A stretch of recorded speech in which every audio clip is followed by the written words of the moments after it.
먼저 인사드리겠습니다. 안녕하십니까? 네, 한 주 동안도 평안하셨죠?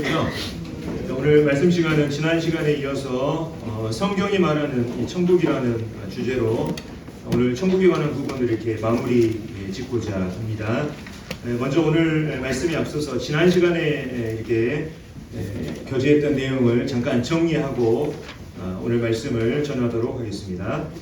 자, 지옥이 예수님께서 불신자들에게 경고하신 실제 장소 또 물리적인 공간이라고 한다면 천국 역시 바로 예수님을 믿고 따르는 신자들에게 약속하신 실제 장소이고 또 물리적 공간임을 이렇게 말씀을 드렸습니다. 또 천국이 가지고 있는 영적인 개념도 있는데 우리가 오늘 일단은 지옥과 천국을 비교하는 것이기 때문에 이런 부분들을 이렇게 말씀을 드리고요.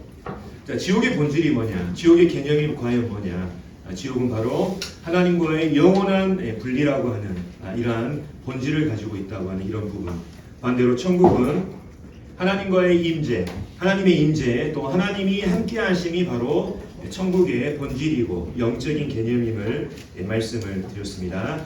특별히 성경은 신자들이 죽어서 가는 이 두 거처에 대해서 말하고 있는데 하나는 낙원이라고 불리는 이 셋째 하늘이 있고요. 그 다음에 다른 하나는 바로 새 하늘과 새 땅이라고 하는 이 부분을 저희들이 살펴봤습니다. 그래서 대부분의 신학자들은 이 낙원이 이제 현재 죽은 성도님들이 계시지 않습니까? 그래서 이 낙원을 현재의 천국이라고 이렇게 말하고 있고요. 또 새 하늘과 새 땅을 이 미래의 천국, 장차 모든 신자들이 여기에 가서 영원히 거하게 되잖아요. 그래서 미래의 천국이라고 이렇게 부르고 있습니다.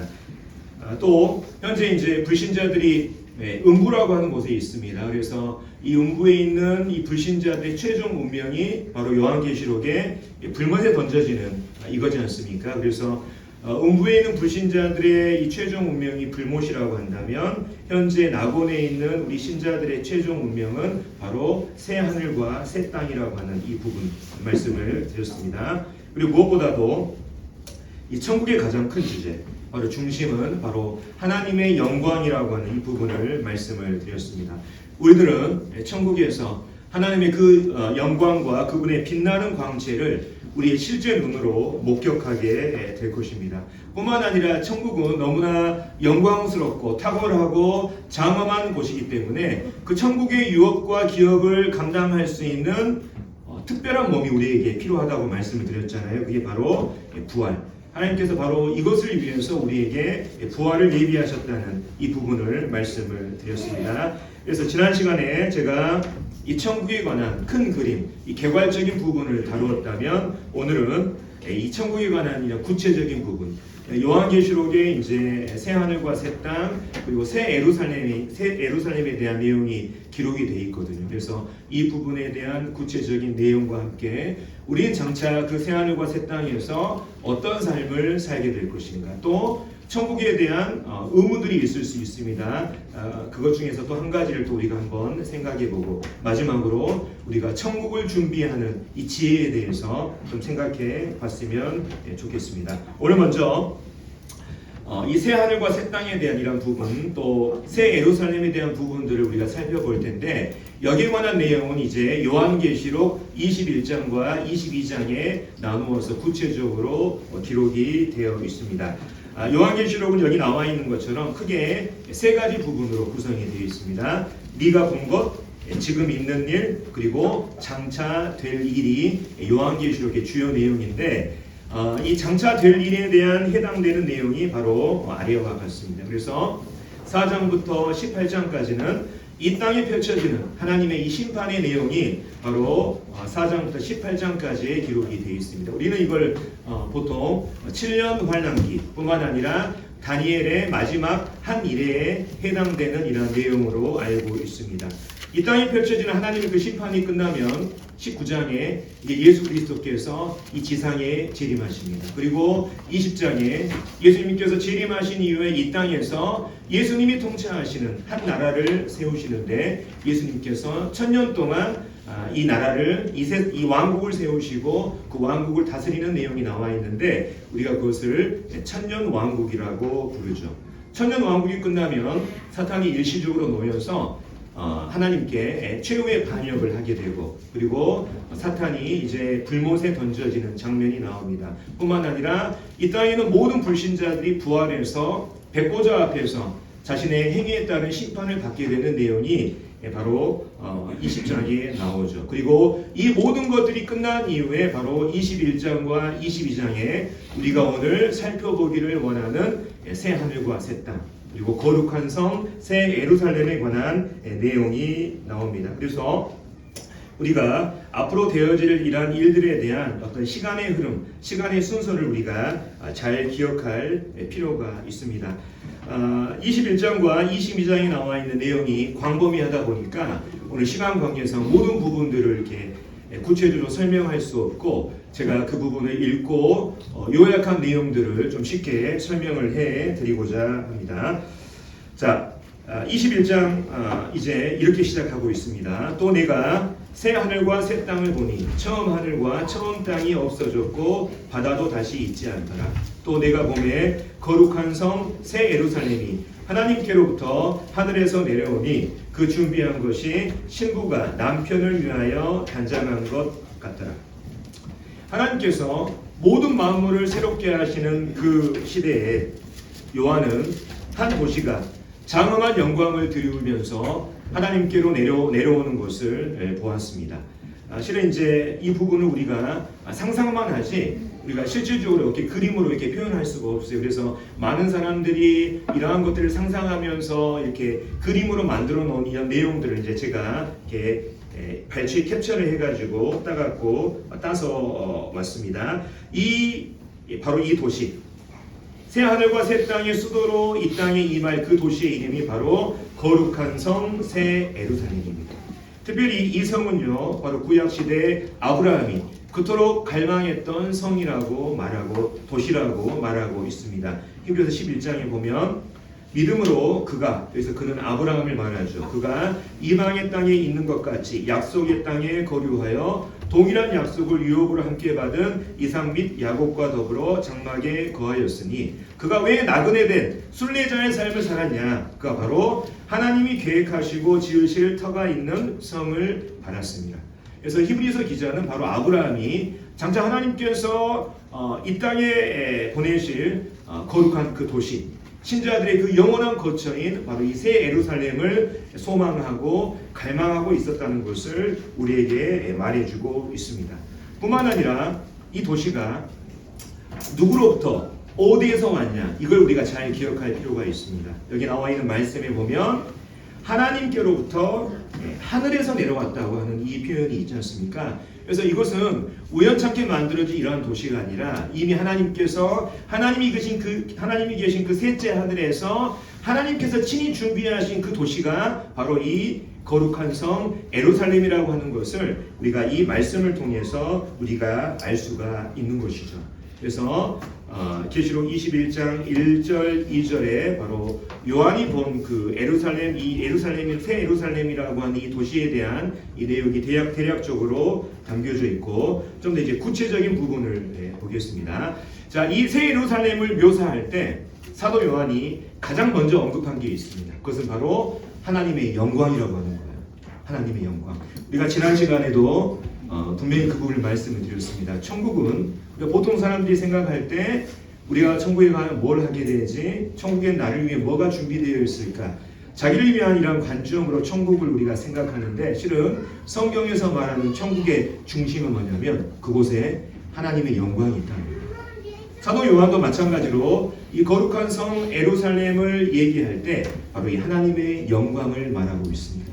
하나님의 영광이 바로 그 도시를 비추고 있다는 것을 먼저 언급하고 있어요. 가장 먼저 읽어보겠습니다. 성령으로 나를 데리고 크고 높은 산으로 올라가 하나님께로부터, 똑같은 표현이 나옵니다. 하늘에서 내려오는 거룩한 성 예루살렘을 보이니 하나님의 영광이 있어 그 성의 빛이 지극히 귀한 보석 같고 벽옥과 수정같이 맑더라.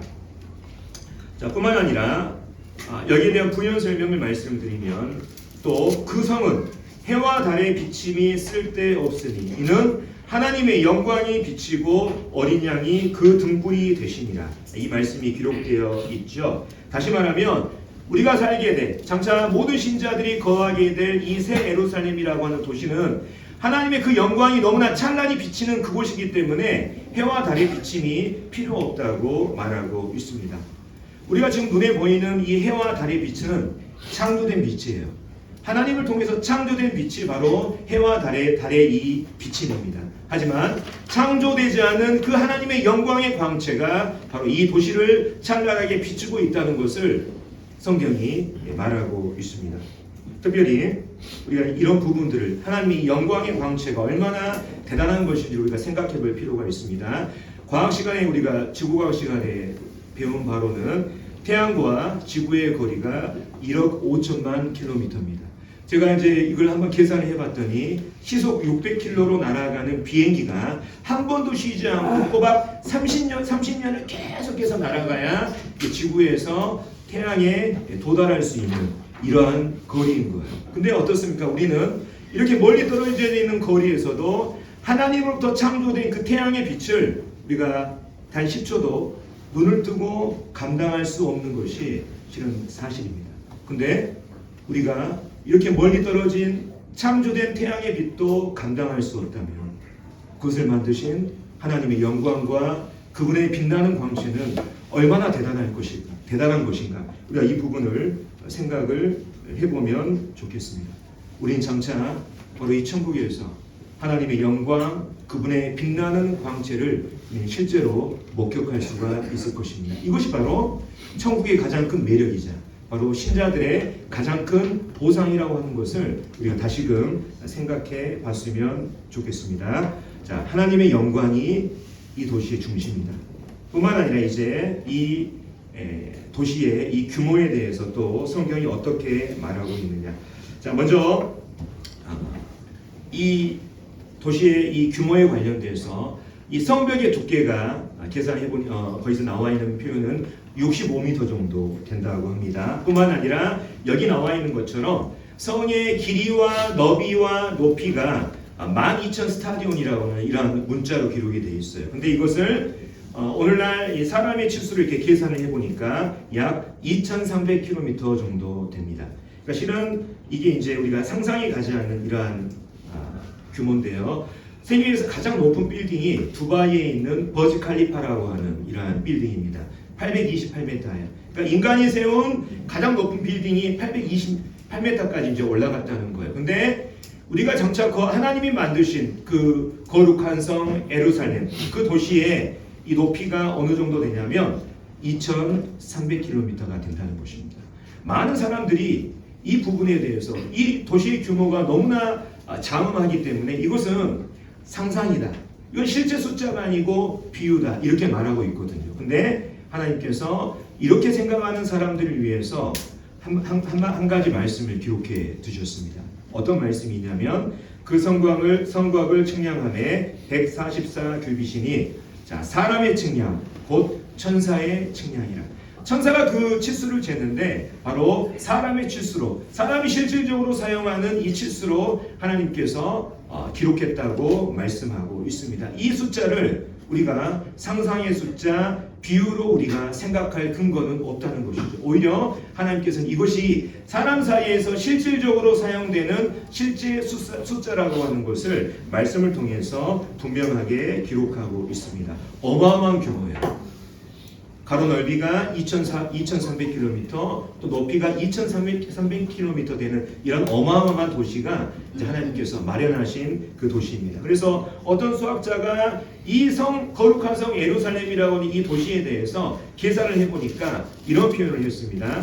이 정도 규모의 도시라면 110억이 넘는 인구를 수용할 수 있고 개별 주거지의 면적을 90평으로 계산하면 약 200억 개 이상의 주거지가 들어설 만큼 대단한 규모의 도시가 될 것이다. 참고로 이 도시는 우리뿐만 아니라 아담 이후로부터 하나님 안에서 구원받은 모든 신자들이 가서 살 장소라고 하는 것을 생각한다면 어마어마한 규모가 되어야 되는 것이 바로 당연한 것입니다. 뿐만 아니라 이 도시의 특별한 특징이 있어요. 가로 가로, 너비, 높이, 장광고가 똑같은 규모로 되어 있습니다. 구약 성경에서 바로 이러한 규모로 만들어진 한 장소를 발견할 수 있는데 바로 하나님이 임재하시던 지성소라고 하는 장소가 바로 거기에요. 우리가 표현 지성소에 대해서 살펴보면 장광고, 가로, 세로, 너비가 동일한 규모로 만들어진 장소가 바로 지성소입니다. 여기 이 그림에는 지성소가 좀 정사각형이 아니라 직사각형으로 되어 있죠. 좀 잘못됐습니다. 자, 구약 시대에 하나님이 임재하시던 그 장소가 지성소인 것처럼 이거 어떤 의미를 가지고 있냐면 우리가 살게 될 거룩한 성 새 예루살렘이라고 하는 도시는 바로 하나님의 그 영원한 임재가 거하는 그 도시라는 것을 바로 상징적으로 우리에게 보여주고 있습니다. 하나님의 임재가 영원한, 하나님이 영원히 함께 하시는 그곳이 바로 이 거룩한 성 예루살렘이라고 하는 도시인 거예요. 자, 뿐만 아니라 이제 이 성의 이 도시의 건축 재료에 대해서도 성경은 잘 말해주고 있습니다.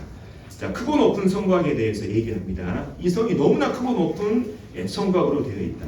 뿐만 아니라 이 성곽이 무엇으로 되어 있냐? 재료가 뭐냐? 12기초석, 주춧돌로 되어 있는데 그 주춧돌의 주요 성분이 뭐냐? 바로 각색 보석이라고 하는 거예요. 그 요한계시록에 보면 그 12보석이 그대로 나와 있습니다만, 자, 크고 높은 성곽, 그리고 그 기초석과 주춧돌이 찬란한 보석으로 되어 있다는 것을 우리가 생각을 할 때 바로 이 도시가 얼마나 견고하고 안전한 성인가를 우리가 알 수가 있는 것입니다. 또 이 도시에는 문이 있어요. 12개로 된 문이 있는데 우리가 좀 이제 상상력을 동원할 필요가 있습니다. 12개의 문이 있는데 그 문은 하나의 진주로 되어 있는 아주 큰 문이라고 나와 있습니다. 뿐만 아니라 여기 나와 있는 것처럼 그 성의 길은 맑은 정금으로 되어 있다고 하는 거예요.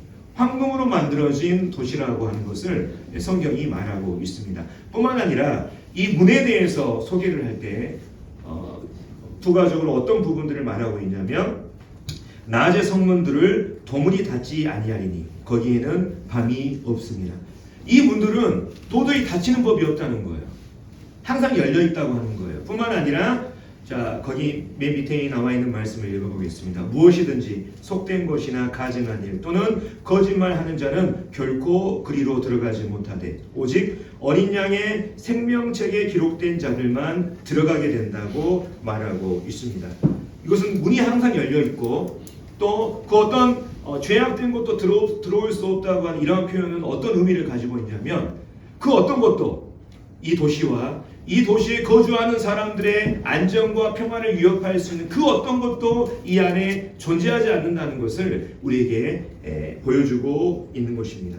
그래서 이 성은 너무나 견고하고 평화롭고 안전한 도시라고 하는 것을 성경은 우리에게 말해주고 있습니다. 뿐만 아니라 이 예루살렘의 내부를 보면요, 이 내부에 뭐가 있냐면 하나님과 어린 양의 보좌가 그 가운데 좌정하고 있다고 말씀하고 있습니다.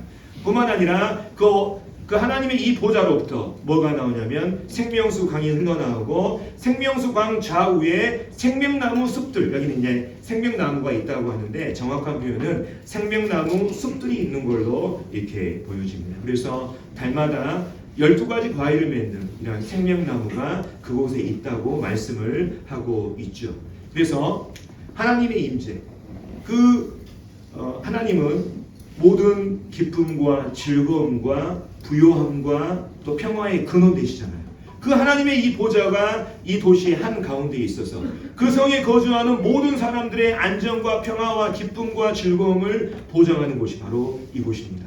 뿐만 아니라 여기에 있는 생명수의 이 물, 그 다음에 이 생명나무는 그곳에 거주하는 사람들의 그 영생의 풍요로움과 그 즐거움을 더욱더 배가시키게 될 것입니다. 그래서 지금까지 내용을 잘 정리하면 한마디로 요약을 하다 보니까 자, 이렇게 요약할 수가 있겠더라고요.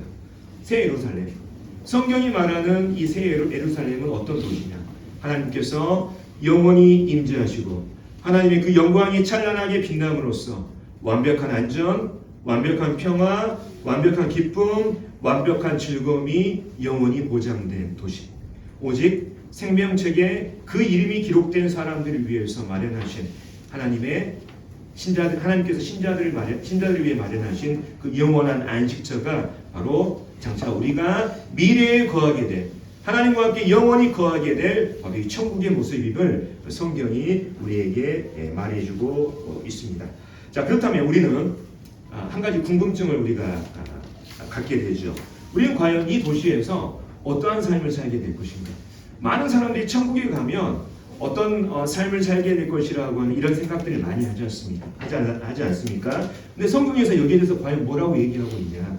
이 부분을 우리가 성경을 통해서 살펴볼 필요가 있는 거예요. 사람들의 얘기가 아니라. 자, 성경을 우리가 이걸 좀 한번 찾아보겠습니다. 요한계시록 22장 3절부터 5절까지 말씀을 보겠습니다. 자, 요한계시록 22장 3절부터 5절까지는 이 새 예루살렘이라는 도시에 대한 결론 부분, 전체적으로 요약한 게 바로 이제 이 말씀입니다. 자, 한번 읽어 보겠습니다. 다시 저주가 없으며 하나님과 그 어린 양의 보좌가 그 가운데에 있으리니 그의 종들이 그를 섬기며 그의 얼굴을 볼 터이요 그의 이름도 그들의 이마에 있으리라. 다시 밤이 없겠고 등불과 햇빛이 쓸데없으니 이는 주 하나님이 그들에게 비치심이라. 그들이 세세토록 왕노릇 하리로다. 이게 요약한 거예요.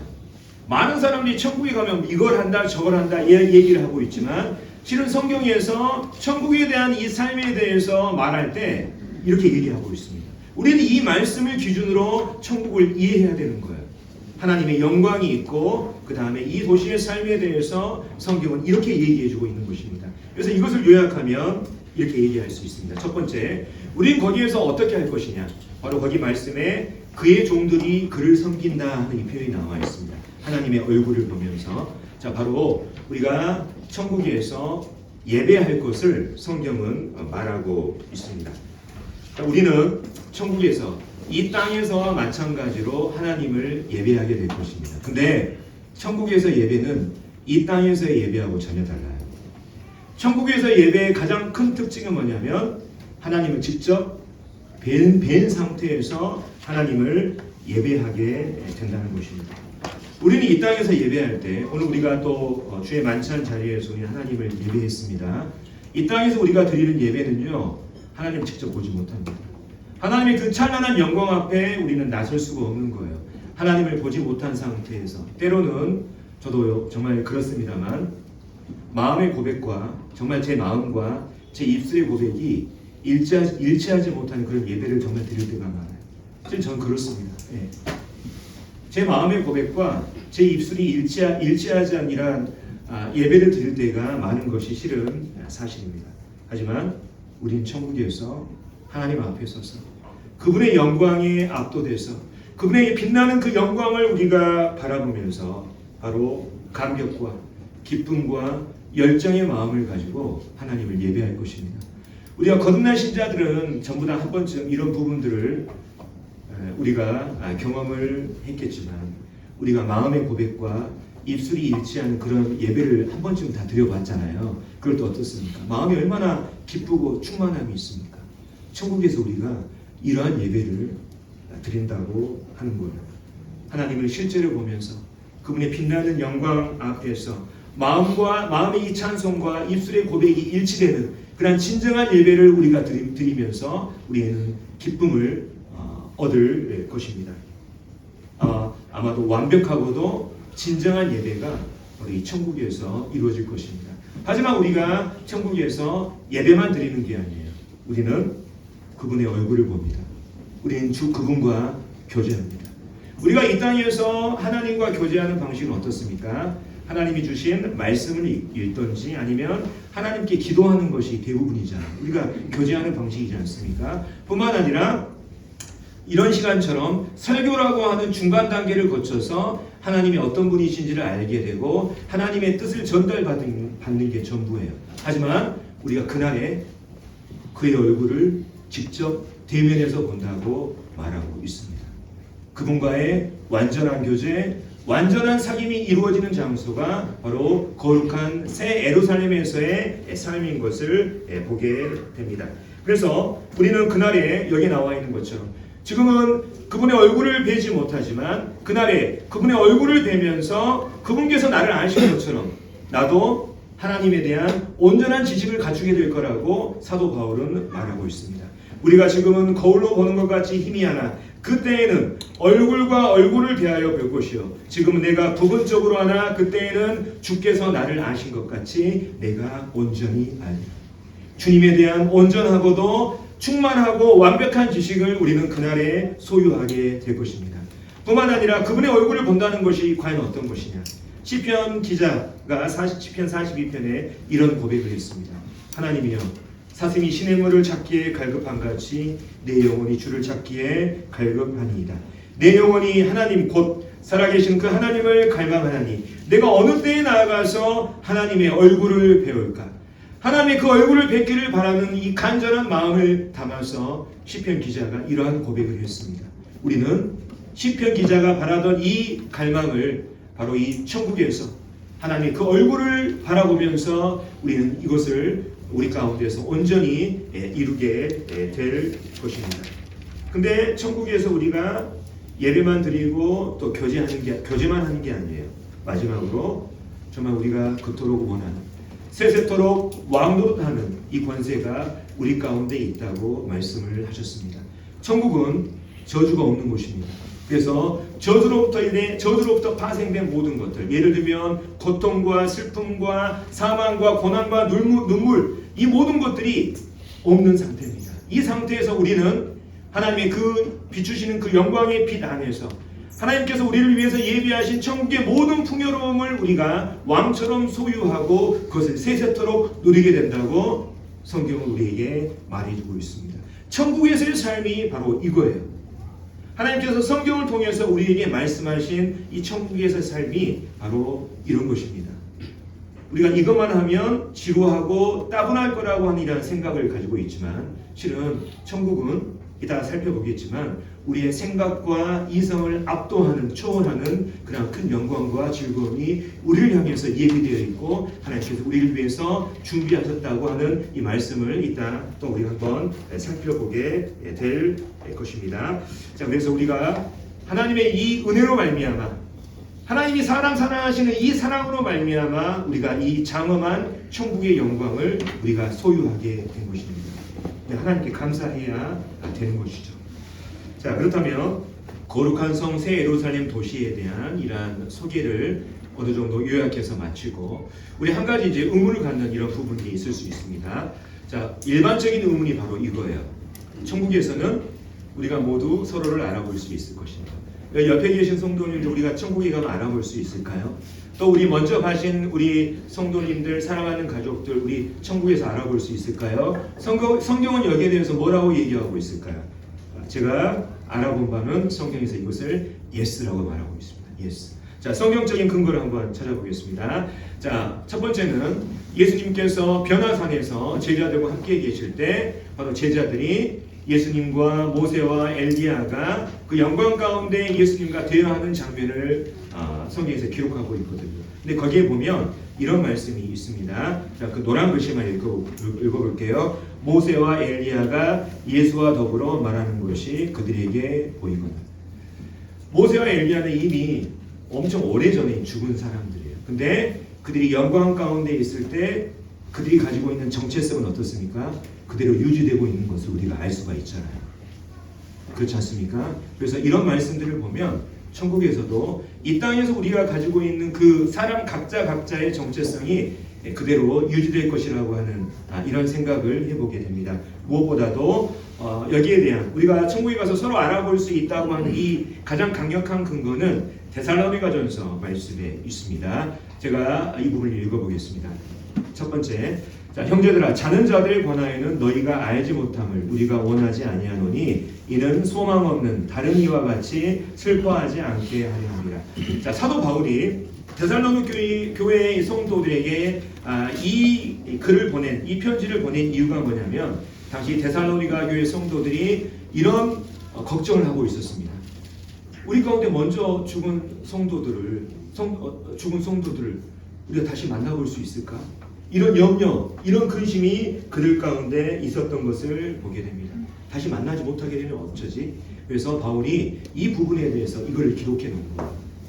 너희들이 자는 자들에 대해서 너희가 알지 못함을 원치 아니하노니 소망 없는 다른 이와 같이 슬퍼하지 않게 하기 위해서 내가 실은 이걸 너희에게 기록한다. 그러면서 바울이 얘기한 게 뭡니까? 장차 예수님께서 재림하실 때 하나님께서 그 죽은 성도들을 데려오시고 우리 살아있는 성도들도 함께 끌어올려져 하나님을 만나서 우리가 그분과 함께 항상 있게 된다고 말하고 있어요. 뿐만 아니라 마지막에 표현이 제일 중요합니다. 그러므로 이러한 말로 서로 위로하라. 천국에 올라갔는데 그 사람들을 만났는데 우리가 서로를 알아볼 수 없다면 뭔 위로가 되겠어요? 그렇죠? 서로를 알아볼 수 있기 때문에 진정한 위로가 되는 것입니다. 그렇기 때문에 다시 그 죽은 성도들을 다시 만나지 못하면 어떨까? 이러한 염려와 슬픔 가운데 있는 성도들에게 바울이 이 얘기를 하면서 그런 일 없다. 우리가 전체 더 알아보게 될 거니까 이러한 말로 슬퍼하지 말고 염려하지 말고 서로 위로해라 하는 이러한 표현을 하는 것을 보게 됩니다. 우린 장차 천국에 가서 아브라함과 이삭과 야곱을 비롯한 모세와 엘리야 같은 이런 위대한 믿음의 선진들을 실질적으로 만나게 될 것입니다. 뿐만 아니라 여기 있는 모든 성도들 그리고 먼저 가신 구원받은 우리 가족들도 그 땅에서 우리가 영원히 만나서 영원히 함께할 그 복된 소망과 위로가 바로 우리 가운데 있는 것이죠. 우리에게 이게 진정한 위로가 되는 것입니다.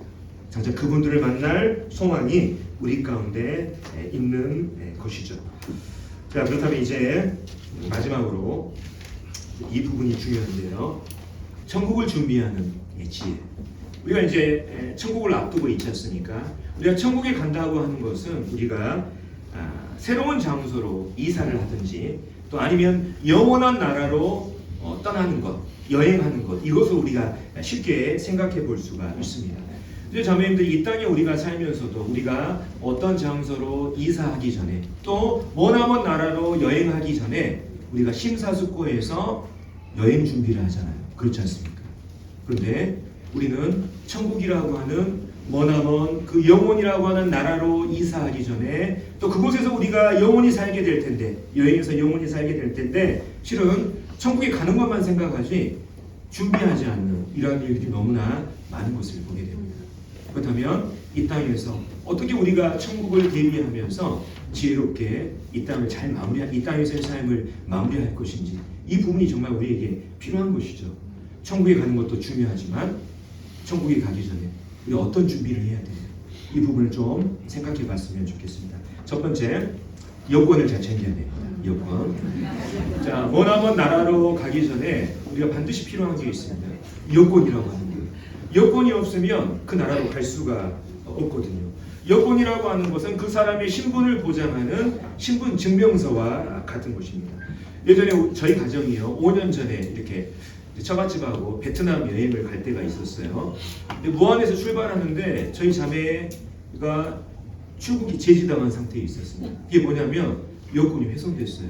저희가 발견하지 못했습니다만 시우리가 여권 맨 마지막 빈장에다 그림을 그려놨거든요. 그 여권이 훼손이 된 거예요. 그래서 출국 제지를 당해서 그 나라로 베트남으로 출국을 하지 못할 상황 가운데 처했어요. 근데 다행히 해결이 됐습니다. 이 땅에서는 해결이 됐어요. 근데 우리가 천국이라고 하는 이 나라에 가기 전에 반드시 여권 확인해야 됩니다. 우리가 천국 시민임을 증명하는 그 신분 증명서. 과연 우리가 정말 성령의 인치심을 받고 우리 마음 가운데 성령의 내주가 있는 참된 천국 시민인지를 그 여건이 있는지를 우리는 다시금 확실하게 점검을 해야 되는 거예요. 그래서 고린도후서 13장 5절에 보면 너희는 믿음에 있는가 너희 자신을 시험하고 너희 자신을 확증하라고 말하고 있습니다. 너무나 중요한 문제예요. 천국에 가기 전에 천국이라고 하는 이 먼 나라로 영원한 나라로 여행하기 전에 우리의 여건이 확실한지 이 부분에 대해서 우리 각자가 한 번쯤 점검해보는 이러한 시간이 필요합니다. 다음 두 번째, 천국을 준비하는 지혜. 우리가 그날에 하나님 앞에 서게 될 때 하나님의 평가가 있다고 하는 사실, 정말 중요한 부분입니다.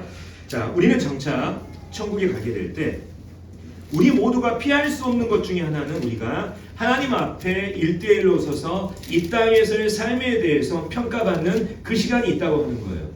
성경에서는 이것을 그리스도의 심판대, 다른 말로 그리스도의 심판석이라고 하는 말을 하고 있습니다. 그래서 시기적으로 우리는 이렇게 믿고 있습니다. 바로 이 그리스도의 심판대가 언제 이루어지냐면 바로 교회가 하나님으로부터 들림을 받고 장차 그리스도께서 지상 재림하게 될 때 바로 이 셋째 하늘에서 이루어질 이 일이 바로 그리스도의 심판대라고 우리는 믿고 있습니다. 특별히 여기에 나와 있는 말씀처럼 아담 이후부터 모든 사람들은 하나님 앞에 서야 됩니다. 디모데후서 4장 1절에 이렇게 나와 있습니다. 하나님 앞과 살아있는 자와 죽은 자를 심판하실 그리스도 예수 앞에서. 아담 이후에 죽은 모든 사람들은 그 사람들이 신자든 하나님을 믿은 신자든 하나님을 믿지 않는 불신자들인 간에 모든 사람이 반드시 하나님 앞에 서야 된다고, 그 심판대 앞에서 서야 된다고 말하고 있습니다. 뿐만 아니라 히브리서 9장 27절에 보면 한 번 죽는 것은 사람에게 정해진 것이요 그 후에는 심판이 있으리니. 우리는 이 말씀을 불신자들에게 적용하는 경우가 많죠. 하지만 이것은 신자들에게 적용됩니다. 신자들도 장차 죽음 이후에 하나님의 심판을 받게 됩니다. 근데 그 심판의 내용이 불신자와 다를 뿐이죠. 불신자든 신자든 죽은 이후에 하나님의 심판이 예비되어 있다고 하나님께서는 우리에게 말씀해 주고 있습니다. 뿐만 아니라 고린도후서 5장 10절에는 자, 이거 잘 문자적으로 보시기 바랍니다. 이는 우리가 다 반드시 한 명도 예외가 없다는 거예요. 한 명도 예외가 없습니다. 우리가 다 반드시 그리스도의 심판대 앞에 나타나게 되어 각각 선악간에 그 몸으로 행한 것을 따라 받으려 합니다. 여기서 뭘 받냐? 바로 이제 하나님이 주시는 상을 받게 된다고 하는 거예요. 불신자와 신자들의 차이점이 있다고 한다면 불신자들은 백보자 심판이라고 하는 그 심판대에 서서 그들이 이 땅에서 했던 이 행위에 따라 그들의 형벌이 결정됩니다. 형벌의 수준이 결정되는 거예요. 반대로 우리 그리스도인들은 장차 그리스도의 심판대 앞에서 형벌이 아니라 상에 대한 이 하나님의 평가를 하나님 앞으로부터 받게 된다고 하는 이 말을 말하고 있습니다. 오늘날 많은 성도들 가운데서 구원받은 많은 사람들이 단지 천국에 가는 것만을 만족으로 여기고 그것으로 그냥 만족하면서 하는 이러한 사람들이 많아요. 하지만 예수님께서 분명히 얘기하셨습니다. 요한계시록 마무리하시면서 맨 마지막 구절에 예수님께서 친히 이렇게 약속하셨어요. 보라, 내가 속히 오리니 내가 줄 상이 내게 있어 각 사람에게 그가 행한 대로 갚아주리라. 예수님께서는 장차 그분의 상에 대한 이 기준을 이 땅에서의 우리의 삶, 우리의 행위라고 분명하게 말씀하셨습니다. 우리의 행위는요, 천국에 들어갈 수 있는 근거가 아니라 바로 하나님 앞에서 천국에서 받게 될 상을 결정하는 그 근거라고 성경이 말하고 있어요. 성경이 경계하는 행위는 뭐냐? 자기의 의를 드러내고 자기의 의를 세우는 이 행위를 성경은 이렇게 경계하고 있지만 반면에 선한 동기에서 하나님의 그 나라와 하나님의 그 영광을 위해서 나오는 이 선한 동기에서 나오는 이 행위는 성경에서 장려하고 있는 것입니다. 모든 행위를 성경에서 나쁘게 얘기하는 거 아니에요. 하나님께서 분명히 말씀에서 행위에 따라서 불신자들을 심판하시고 또 신자들에게 상을 주신다고 말씀하셨습니다. 자, 특별히 이 부분에 대해서 특별히 이제 우리가 천국에서 우리 성도들이 받게 될 상은요, 천국에서의 우리 삶에 아마 큰 영향을 아마 미치게 될 것입니다. 이 부분도 이제 좀 자세히 살펴보겠습니다. 자, 노먼 가이슬러라고 하는 신학자가 있습니다. 이 신학자가 천국에서의 삶에 대해서 이렇게 얘기를 했습니다. 저도 여기에 동의합니다. 이게 성경적이니까요. 천국에 있는 모든 사람들은 온전히 축복을 받지만 모든 사람이 똑같은 축복을 누리는 것은 아니다. 모든 신자의 잔이 가득 넘칠 테지만 모든 신자의 잔이 동일한 크기는 아닌 것이다. 천국에서의 우리의 이 축복에 대해서 수준이 있다는 것. 이 부분을 우리가 좀 생각해 봤으면 좋겠습니다. 자, 만약에 형제 자매님들 생각을 해보십시오.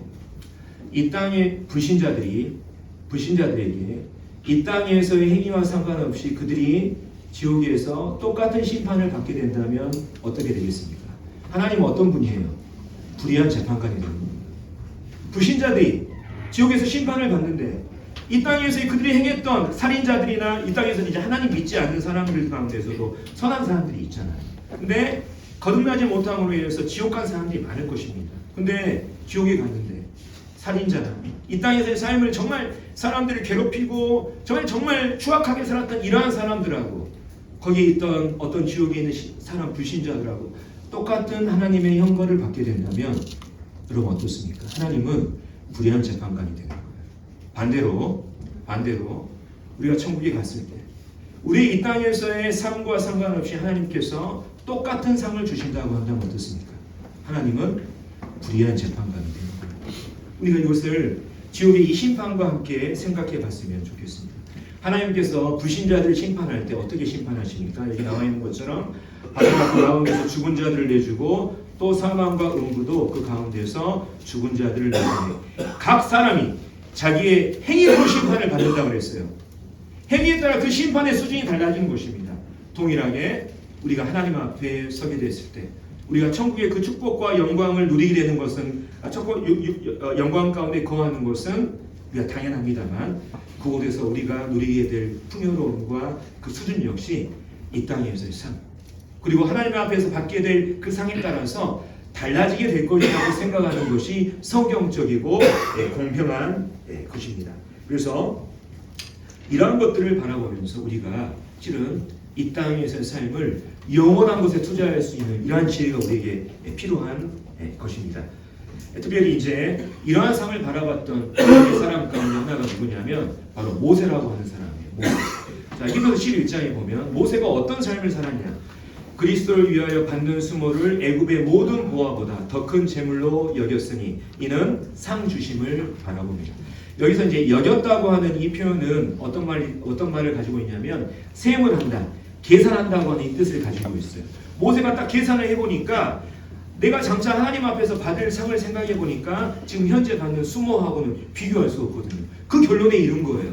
그가 계산하고 셈했더니 모세는 이러한 지혜가 있었던 것입니다. 뿐만 아니라 앞서 정말 하나님 앞에서 헌신된 삶을 살았던 그 모든 분들이 바로 이러한 셈을 했던 거예요. 지혜로운 셈들. 하나님 앞에서 받게 될 그 상에 대해서 그들은 생각했던 것입니다. 우리 모임에 짐 엘리엇이라고 하는 유명한 선교사가 있습니다. 이분이 이제 선교를 가는 도중에 이제 죽음을 맞이했죠. 그가 했던 유명한 말 잘 알고 있습니다. 영원한 것을 얻기 위하여 영원하지 않은 것을 버리는 사람은 결코 바보가 아니다. 이분이 했던 말이에요. 근데 제가 이거를 제가 곰곰이 곱씹어 봤습니다. 이게 어떤 뜻을 가지고 있냐? 제가 이분의 말을 의역을 해봤습니다. 이렇게 저는 되더라고요. 바보이기 때문에 영원한 것에 투자하는 것이 아니라 바보가 아니기 때문에 영원한 것에 투자하는 것이다. 바보가 아니기 때문에 하나님 앞에서 이 땅의 삶을 그분을 위한 삶을 살게 되는 것입니다. 이게 하나님 앞에서의 이런 참된 지혜가 아니겠습니까? 왜냐하면 장차 하나님께서 우리에게 주실 상, 우리가 천국에서 누리게 될 그 기업은요, 우리의 생각과 이성을 초월하는 것이기 때문에 그렇습니다. 고린도전서 2장 9절에 보면 이런 말씀이 있습니다. 여기 나와 있는 것처럼 기록된 바 하나님이 자기를 사랑하는 자들을 위하여 예비하신 모든 것은 눈으로 보지 못하고 귀로 듣지 못하고 사람의 마음으로 생각하지도 못하였다 함과 같으니라. 하나님이 우리를 위해서 예비하고 마련하신 그 모든 것, 예수 그리스도의 십자가의 사랑과 또 성령이 함께하심, 장차 우리가 천국에서 받게 될 이 모든 것은 우리 이상과 생각과 모든 것들을 뛰어넘는 너무나 대단한 거예요. 그렇기 때문에 하나님께서는 그 상을 바라보면서 살아가라고, 이 땅에서 남은 삶을 가치 있게 살아가라고 우리에게 말하고 있습니다. 그래서 우리의 삶이 단지 천국에 가는 것으로 만족하는 삶이 아니라 우리가 그리스도의 심판대 앞에서 장차 천국에서 하나님 앞에서 받게 될 그 상을 생각하면서 우리가 살아가는 삶이 가치 있는 삶이고 지혜로운 삶인 거예요. 자, 오늘 이제 천국을 마무리하는 시간이기 때문에 제가 좀 시간을 살짝만 오버하겠습니다. 자, 그 다음에 세 번째, 우린 이 땅에서의 시간을 현명하게 사용해야 됩니다. 현명하게. 저는 지금 이제 교직에 있으면서 3년 아니면 4년 이렇게 4년이 되면 새로운 학교를 이렇게 근무지로 옮기고 있어요. 그래서 계산을 해보니까 지금 한 7번째 지금 제가 이렇게 학교를 옮기게 되는 것 같더라고요. 근데 학교를 옮길 때마다 제가 늘 이제 하는 경험이 있습니다. 바로 발령 받기 전에 새 학교로 가기 전에 한 2주 정도는 정말 저에게 너무나 이렇게 생산적인 시간이 되는 거예요. 알차고 이렇게 부지런한 이러한 시간이 바로 그 새 학교로 발령받기 전 그 2주간의 일하는 시간입니다. 왜냐하면 이제 새 학교로 이제 가기 전에 저는 어떻습니까? 현재 학교에 있는 공문서도 이제 그 시간에 다 정리를 해야 되고, 제가 현재 학교에서 맡았던 이러한 업무들도 깔끔하게 이렇게 정리를 잘 마무리를 해야 돼요.